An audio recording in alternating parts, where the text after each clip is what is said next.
Welcome to the deep dive. This is where we take sources you're interested in, pull out the key insights, and basically help you get informed fast. Kind of like a personalized knowledge boost. Exactly. So today we're diving into a YouTube video. It's called Force Yourself to Achieve Goals, Napoleon Hill. And it's from the Napoleon Hill's Wisdom channel. Okay, And just so you know, whenever we reference the video's points, we'll say Napoleon Hill says. got it. So what's our goal here? What are we trying to figure out? Well, the mission is pretty straightforward. Understand the core message about getting past hesitation, taking action, and actually hitting those goals, according to this video anyway. Sounds good. Let's jump in. Where does the video start? It kicks off with something pretty relatable, actually, about how so many dreams just fizzle out. Not because they were impossible dreams. No, not at all. But because people wait. They're waiting for the perfect time or, until they feel ready or waiting for motivation to strike. The waiting game. That's a killer. Napoleon Hill apparently has a strong take on this. He really does. He says hesitation itself calls it the silence between your desire and your decision is the real threat, maybe even bigger than failing. Wow. Okay. That silence, that pause where you know you should do something, but you just don't. Right. And Napoleon Hill says, quite forcefully, act now, not later, not when everything lines up perfectly, just now. It's a direct command then. No more excuses. Pretty much. And he's quite blunt about why this waiting is so damaging. He says most people fail not because they lack talent, not because they lack opportunity. But because they just never actually start. Exactly. They confuse getting ready with actually doing something. They keep planning, keep researching, waiting for that lightning bolt of motivation. Which, let's be honest, doesn't always show up when you want it to. Or it shows up and then disappears just as quickly. Which leads to this other kind of controversial point Napoleon Hill makes about motivation itself. What does he say about it? He basically calls motivation a liar, even a trap. A liar. Yeah. That's strong. Why? Because it's fickle, right? It comes and goes. You feel super motivated one day, the next day, nothing. Napoleon Hill argues you can't build anything solid on something so unreliable. Okay, so if motivation isn't the answer, what is? According to the video. Discipline and action. Consistent action. That's what Napoleon Hill says rewires everything. So it's about the doing, not the feeling like doing. Taking action even when you're not feeling it. Precisely. It's actually quite counterintuitive. We think I need to feel inspired, then I'll act. Or he's flipping it, saying the action itself creates the inspiration. Yes. Motion creates momentum. Just starting, even a tiny, imperfect step, is what gets the ball rolling. That makes sense. You start doing something, you see a little progress, and that makes you want to do more. And Napoleon Hill points out that the really successful people, they feel fear too. They just move forward anyway. They understand something important, perhaps. Yeah, he says they understand that the pain of regret later on is way, way worse than the discomfort of taking action now. Regret. He calls it the heaviest weight you will ever carry, built up from all those times you didn't act. Exactly. Like this weight that gets heavier every time you hesitate, every time you choose the excuse. So, okay. How do we stop hesitating? Well, Napoleon Hill suggests it's not really a personality defect. It's more like a habit, a deeply ingrained one. A habit? How so? He explains that our brains are kind of wired to see potential risks in new things. Social risks, emotional risks. That little alarm bell goes off. This feels weird, alarm ball. Yeah, basically. And sometimes that makes us freeze even if the actual danger is tiny or non-existent. Yeah. But the good news, according to Napoleon Hill, is that habits can be broken. Exactly. And replaced. He talks about needing to shift your identity, like consciously decide you're no longer a hesitant thinker. To become a disciplined doer, someone whose default is action, not analysis paralysis. Okay, how do you do that? Is there a technique? Yeah, he gives some practical advice, like when the thought to act pops up, pair it immediately with a physical action. Anything, just move. Don't let the thought just sit there. Right. Yeah. And when you feel that fear rising, that instinct to pull back, do the opposite, lean into it, act against the fear. That sounds hard, but I see the logic. You're basically retraining your brain. That's the idea Napoleon Hill puts forward. You're showing your brain through repetition that action, even uncertain action, is the new normal.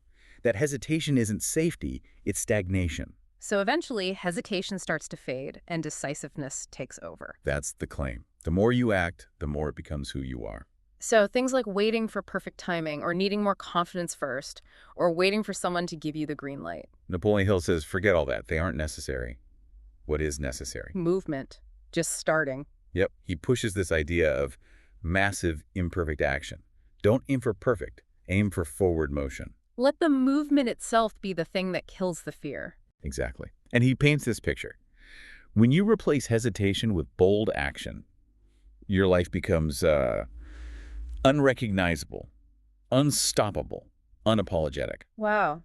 That's quite a promise. It is. It really emphasizes the transformative power he believes action holds. Let's talk more about discipline then. You mentioned it earlier. Napoleon Hill has a specific take on it, right? Not Right. just about forcing yourself. He frames it quite differently.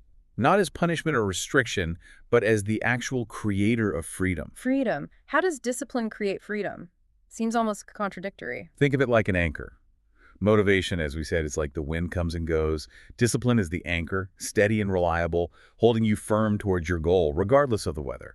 It gives you the freedom from being tossed around by your moods. Okay, I get that. It's the reliable force. He contrasts it with motivation directly. Very directly. He says something like, motivation whispers maybe later, discipline demands now. It's that quiet, consistent engine behind real change. I can expect a failure too, doesn't it? He suggests failures often happen because discipline wavers. hmm People stop when it gets tough, or when they get bored, or when doubt creeps in. But the disciplined person, Napoleon Hill says, they just keep showing up day after day, Even when they don't feel like it. especially when they don't feel like it. And this is where it gets interesting for you, the listener. He argues discipline is something you can control. Unlike maybe innate talent or luck. Exactly. You might not be the most talented, but if you're the most disciplined, you can often outperform talent. He basically challenges you. Become more disciplined than your doubt. That's powerful. Okay, so discipline, action. Yeah. It seems the core message keeps coming back to just starting. It really does. He hammers home this point. Yeah. There is no perfect moment. Waiting for it means you just get left behind by the people who are actually doing something. And the winners, the ones who succeed, they aren't the ones who waited until everything was perfect. No way. Napoleon Hill says they're the ones who started messy, took imperfect steps, stumbled, learned, kept going. That's how they built momentum, how they built mastery. So the advice is crystal clear. Start now. Just take the first step, even if you can't see step 2 or step 10 yet. Right. He warns against overthinking, chasing perfection, because that just leads to, Doing nothing. Inaction. yeah. And he has this really empowering message within that. You already have what you need to start. It's inside you. Action is what unlocks it. Okay, but what about that voice inside your head? The one telling you all the reasons you can't do it. The doubt, the fear. Ah, yes, the inner critic. Yeah.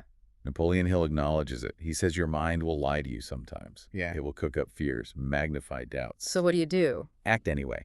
That's the constant refrain.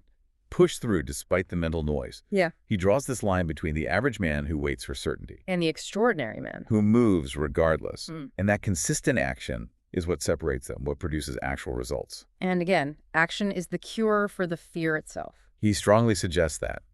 Action starves fear. The more you act, the less power fear has. It starts to shrink, fade away. So he actually challenges the listener directly. Yes. He basically says, pick one thing you've been putting off, overthinking, maybe you're scared of, and take one action. Now. Today. No matter how small or imperfect. Doesn't matter. Because every big achievement started exactly like that, with one imperfect, scary step. You know, listening to all this, it really highlights how much emphasis Napoleon Hill puts on these internal battles and taking charge. If you're finding this deep dive helpful, maybe getting some insights here, now might be a good time to pause and subscribe to our YouTube channel. We do more breakdowns like this. Absolutely. Okay, so back to that inner critic. Napoleon Hill has more to say about that specific voice, right? Yeah. He doesn't think it's your true self speaking. No, not at all. He makes a clear distinction, that voice of doubt. It's not your conscience, he says. It's your conditioning. Conditioning. Yeah. Meaning what? Past failures, negative things people said, societal messages. Exactly. All that stuff builds up and creates this internal narrative. He even uses this metaphor, like the critic builds a fortress of fear around your potential. Locking away your greatness. Wow. So how do you tear down the fortress? Not by arguing with the critic, but by dominating it with action. Do the opposite of what the fearful voice tells you. Prove it wrong again and again. So it's like reprogramming yourself through behavior. He points out that the mind strengthens whatever you repeat. So if you keep acting despite fear, you're reinforcing the identity of someone who breaks through fear, not someone who listens to it. And crucially, the action has to come first, before you feel brave. Yes, that's key. You don't wait for courage, you act, and courage often shows up as a result. This ties into another concept he brings up, momentum. How does that fit in? Is it different from just discipline? It seems like it's something bigger, maybe a result of consistent discipline and action. Napoleon Hill presents momentum as this powerful force, maybe even more reliable than motivation or discipline alone once he gets going. How so? Well, motivation flickers, right? Discipline requires constant effort. But momentum, once you build it up through consistent steps, it has its own kind of energy, like a snowball rolling downhill, harder to stop once it gets going. Exactly. He contrasts it with motivation's emotional ups and downs. Momentum is more mechanical, dependable. But he warns about stopping and starting too much. Definitely. He uses an analogy like pushing a huge boulder up a hill. Every time you stop, you lose ground, you lose that built-up force. Restarting is much harder than just keeping going, even slowly. So the message is consistency, even when it feels pointless sometimes. Absolutely. Keep showing up. Keep taking those steps, even small ones. Napoleon Hill suggests that consistent effort, like stacking bricks one by one, is how you eventually build the life you want.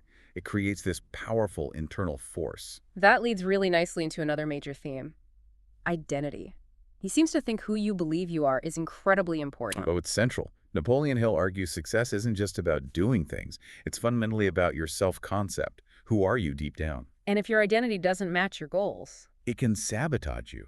Your subconscious mind, your ingrained beliefs about yourself, might hold you back, even if you're consciously trying to move forward. so you need to upgrade your identity, become the kind of person who achieves those goals. That's exactly it. Rewire your mind, change your self-perception.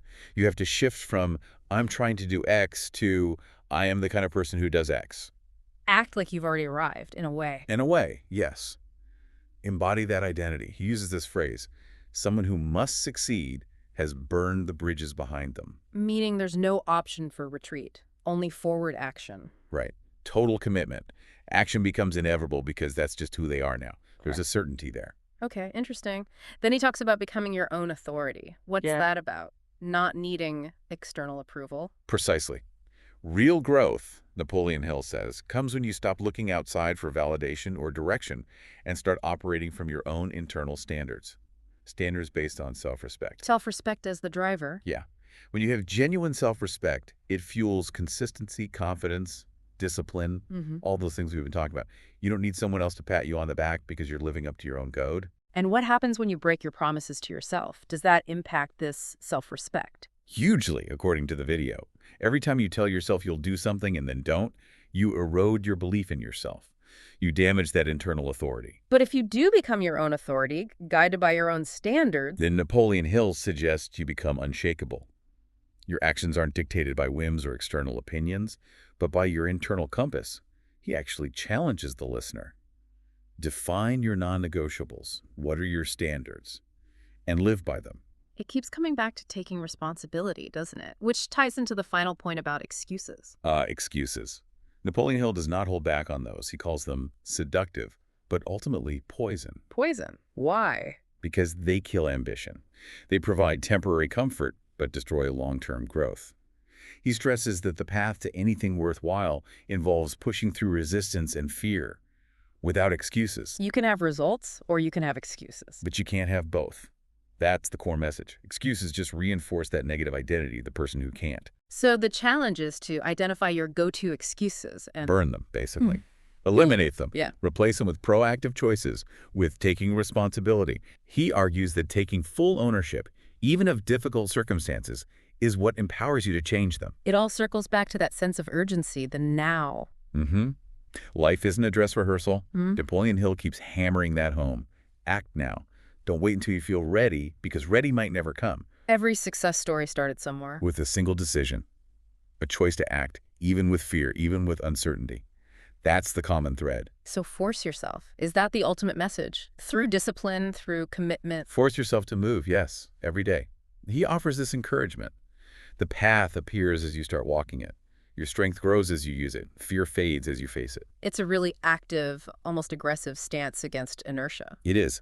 The final call to action is powerful. Stop wishing. Stop waiting. start becoming. Okay, so let's try and wrap this up. The core message from this Napoleon Hill video seems crystal clear, doesn't it? Yeah, absolutely. It's all about immediate, consistent action. That's the foundation. And overcoming that internal hesitation, building discipline. Those are the keys. Waiting for the perfect moment, waiting for motivation. The video basically says that's the biggest trap preventing people from reaching their goals. It's a direct challenge to that passive approach. Embrace the messy start, build momentum through doing, and align your identity with who you want to become. So maybe a final thought for you listening. Think about one specific area, just one, where you know you've been waiting, hesitating, putting things off. Hmm. What's one small thing, really small, maybe even seems insignificant, one imperfect action you could take literally right now or today to break that pattern? Just one step to disrupt the waiting. Yeah. And then maybe consider what could happen long term if you consistently replaced waiting with movement in just that one area. Food for thought. Definitely something to reflect on. We really encourage you to explore these ideas further and, well, take ownership of your own journey. Thanks for taking this deep dive with us today.